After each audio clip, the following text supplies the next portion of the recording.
Welcome back. Well, things looking quite okay for the market. It's very volatile within a narrow band. So once again, it's going to yesterday's high and then slipping from there. As you can see on the screen, it almost went to yesterday's high, but again slipped from there. So it's a bit of a range trading, which is on, perhaps, as traders call it, fading the boundaries. That trade perhaps is on.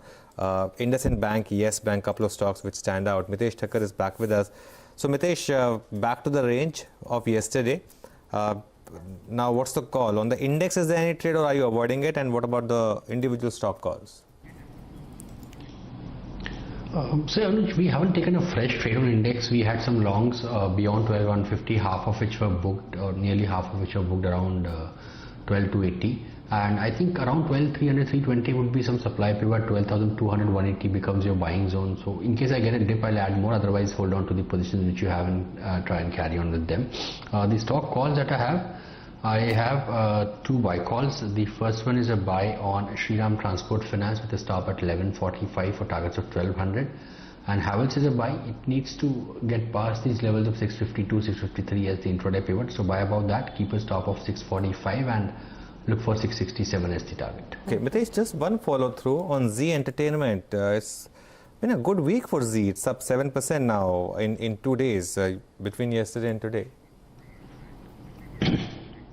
I was just checking out the chart, Anuj. I had earlier, spoken about this, and we've been talking about this, that once it crosses this 301, 300 pivot, I think the stock can head towards 320 and then 330. So from a trading point of view, looks like a good bet right now. Would suggest a stop at about 292 and look for a target of around 320 to begin with.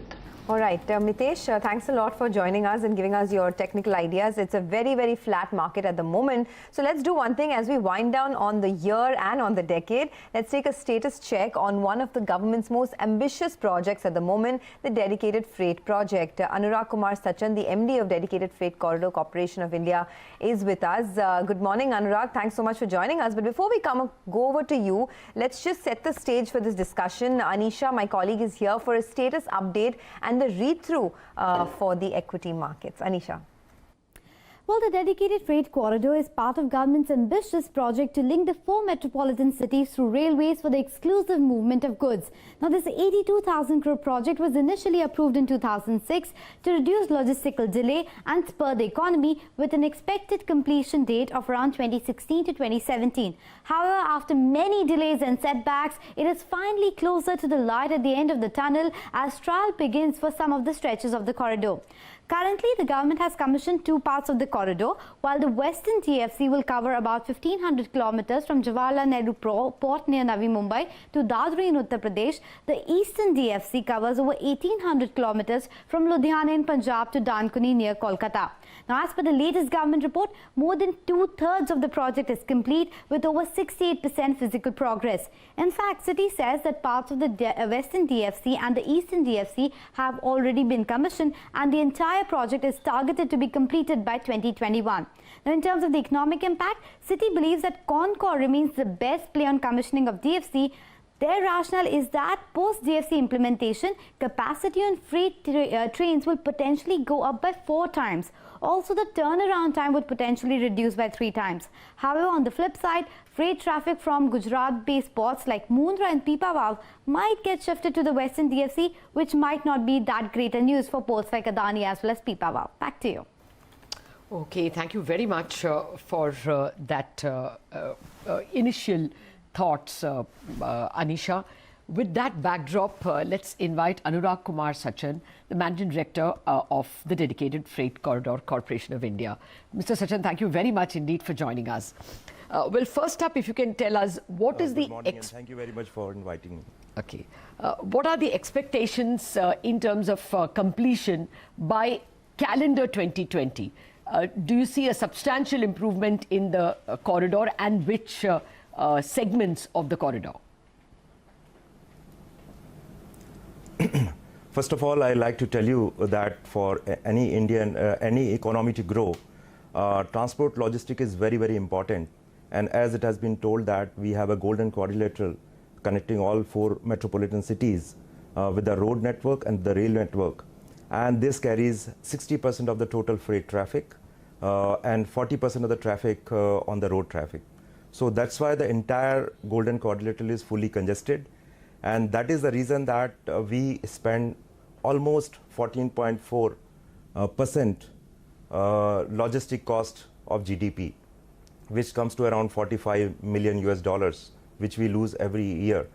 So in order to sort out this issue, Government of India and Ministry of Railway has taken up the project of dedicated freight corridor for construction of 3,300 kilometers connecting Delhi and Mumbai and Ludhiana to Sonnagar in Bihar. This entire corridor is passing through 8 states and 60 districts, which involves acquisition of 10,000 hectares of land, which was a Herculean task. But I am very happy to inform you that now this project is on right track because this is a priority item for this government. And last 2 years, a lot of work has been done, a lot of problems have been solved, and now this project is on track. And I'm very happy to inform you that this year we are going to open something around 1,000 kilometers of dedicated freight corridor on Eastern and Western corridor. Okay, so 1,000 kilometers in this year, you mean in 2020?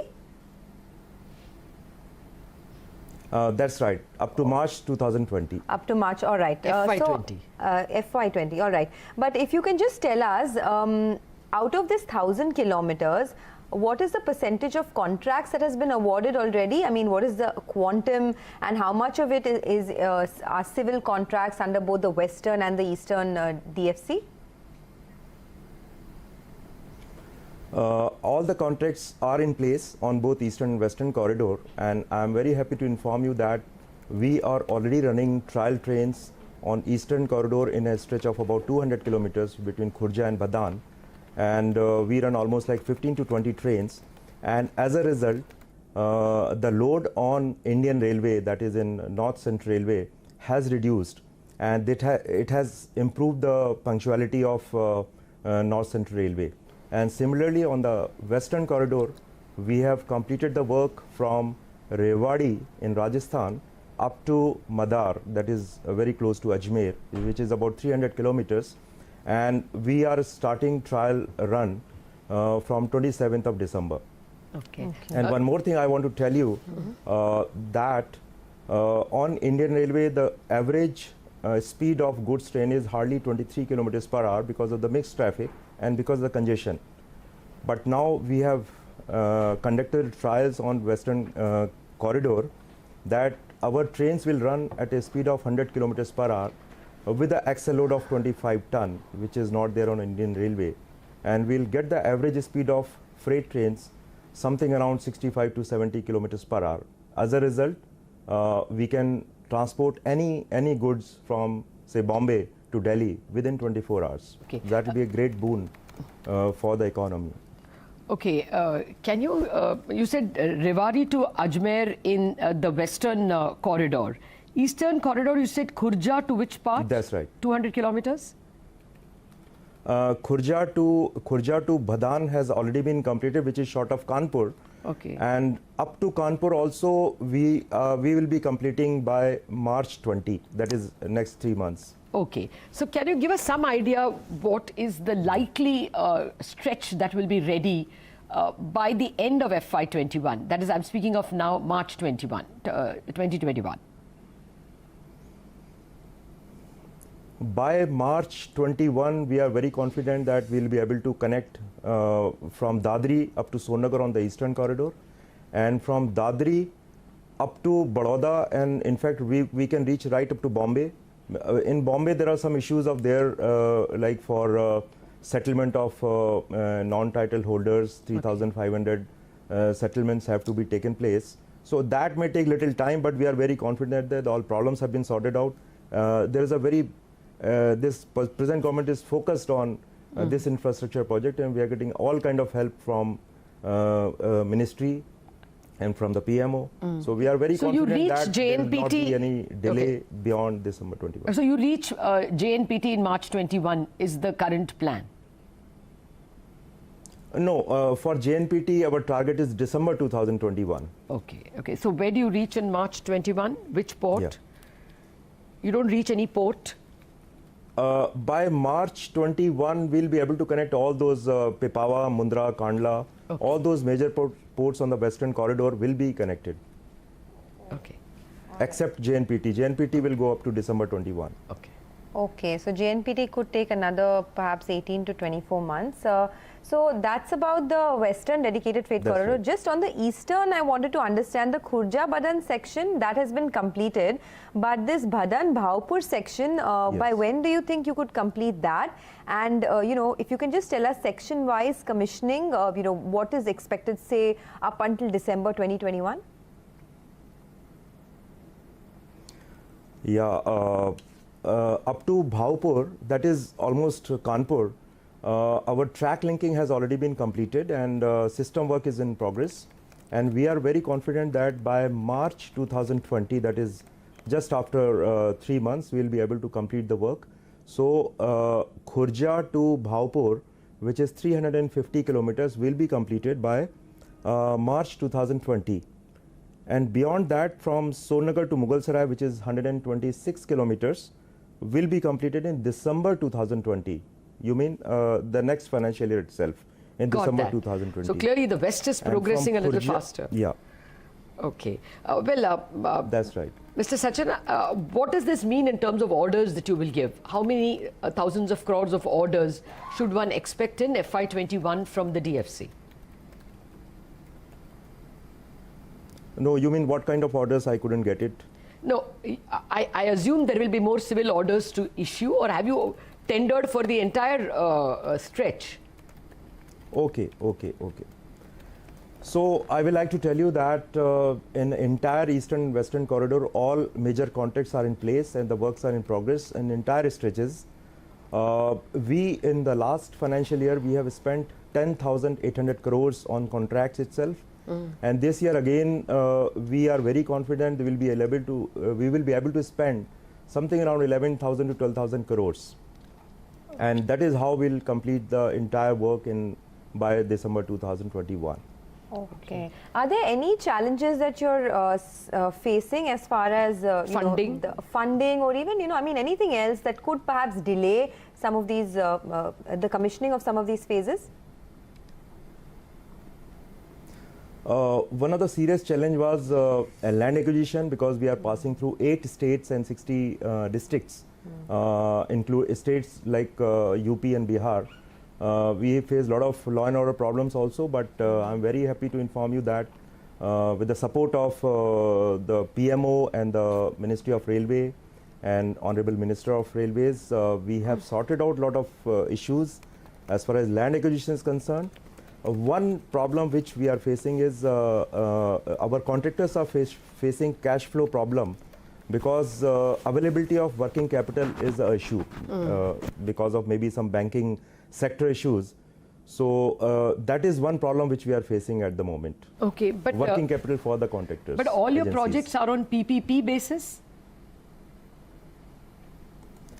We have design build contracts. Yeah, it is known as EPC contract. Okay. Where the requirement of equity is little more than the other type of contracts. Okay. A requirement of equity from the government or from the contractor? No, requirement of equity from the contractors, because they take funds from they take the loan from the banks for working capital. Okay. Can you tell us about the tariff situation on the corridors itself? I mean, who will set these tariffs, and by when can we hear something? They're expected to come up? First of all, I would like to tell you that this entire dedicated freight corridor is fully electrified, and it's with automatic signaling. So the haulage cost will be approximately 50% of the haulage cost of Indian Railways. So there will be huge saving in logistics. Initially, only Indian Railway will be the operator, but as per the concession agreement with the Indian Railways, we will also allow private players to come and run their own trains. So there will be a regulator in long term, and the freight charges, freight rates will be decided by the regulator. So this will be kind of open competition between the government and the private players, and I'm sure this will reduce the logistic cost in long term. Okay, thank you so much for joining us and all the best. That's the word coming in from the DFC. There are some challenges as far as land acquisition, etc. is concerned, but this was a status on which is the government's most ambitious project at the moment. Well, let's do one thing. Let's take a quick break on that note. Up next, fresh commodity trades lined up with Manisha Gupta, commodities editor. Do stay tuned in.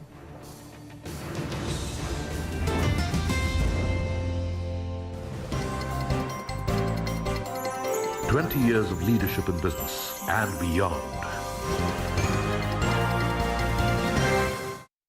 For a happy and productive life, one needs peace of mind. That is why I chose LIC. LIC adds some magical notes of security to life. Then why go anywhere else?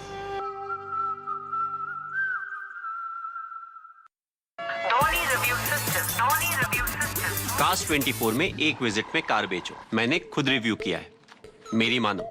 Car बेचनी हो तो cast 24।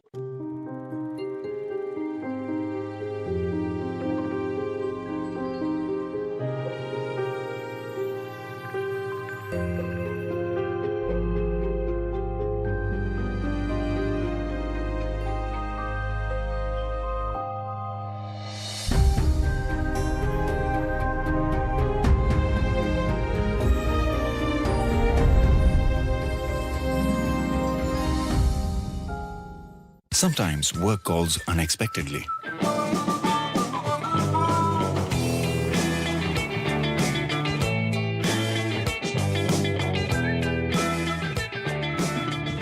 That was an easy ride. It was delightful. MRF Nilo Grip Easy Ride, a biker's delight. Make every ride an easy ride. The stage is set. The spotlight is on. Who's going to star in today's trades? Lights, camera, action. From trending stocks to hot newbies to the flavor of the day, we analyze the first hour of trade to tell you the star performers of the market every day. Chart Busters at these times on CNBC-TV18 and CNBC-TV18.com.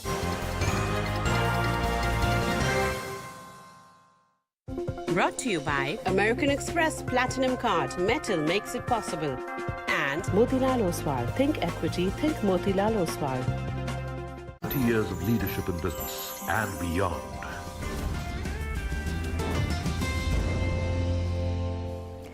Well, shifting focus straight to the commodity markets then, Manisha Gupta, commodities editor, is here with us. Manisha, good morning. What's the one commodity that is important to track today? Sonia, it has to be natural gas prices. You know, in overall energy sector, you are looking at a rebound, or there is an expectation of a rebound as we move forward from here. But it only is the natural gas prices which have continued to be bearish and are giving a bearish outlook for 2020 as we begin the new year. We have seen the prices decline by 26% in 2019. We are 20% off after hitting 8-month highs in the month of November. That is when the MCX prices also were trading at around 210 rupees on the higher side. We're just about holding 155 on your screens right now. Also, this is the ever lowest prices in December that you have seen in Asia. Winters usually is a period when you see buying coming in for the natural gas. The heating oil demand is on the higher side. But this time around, we are looking at warmer than normal temperatures, and that has been pulling the prices down. Season inventories also are pretty on the higher side. We actually are nearly 20% higher than a 5-year average in sense of inventories, and that's pulling the prices down. As I said, there are forecasts of warmer weather. The inventories are much on the higher side. It has been about near record production, and the rig count, as we saw in the previous week, also gained up by 18 drilling rings, and that has been weighing onto the prices. Apart from that, the smart money also is on the short side. If you look at the hedge funds and the money managers, the net short positions that you have on natural gas are the highest since 2008. So that also tells you that there is no hurry really, even as we are approaching the year end, to cover these shorts, because the markets do anticipate that we are perhaps looking at lower natural gas prices going forward from here as well. But that's about the energy prices. But there is a buy call coming in for the metal prices today. Kumarji Group is advising a buy in case of silver. 45,980 is the target onto that one. It also is a buy in the metal prices. For copper, they are looking at 445 on the higher side for the day today. Okay, thanks a lot for that. That was a quick snapshot of the commodity space and what you should be doing. Let's take a quick break. But up next is our special offering, Outlook 2020, where we will dissect the impact of the recent tax changes on the fisc and the expectations from the budget. Joining in will be Pranab Sen, the former chief statistician, Soumyakanti Ghosh, the group chief economist, advisor at SBI, and A. Prasanna, the chief economist at ICICI Securities Primary Dealership. Stay tuned.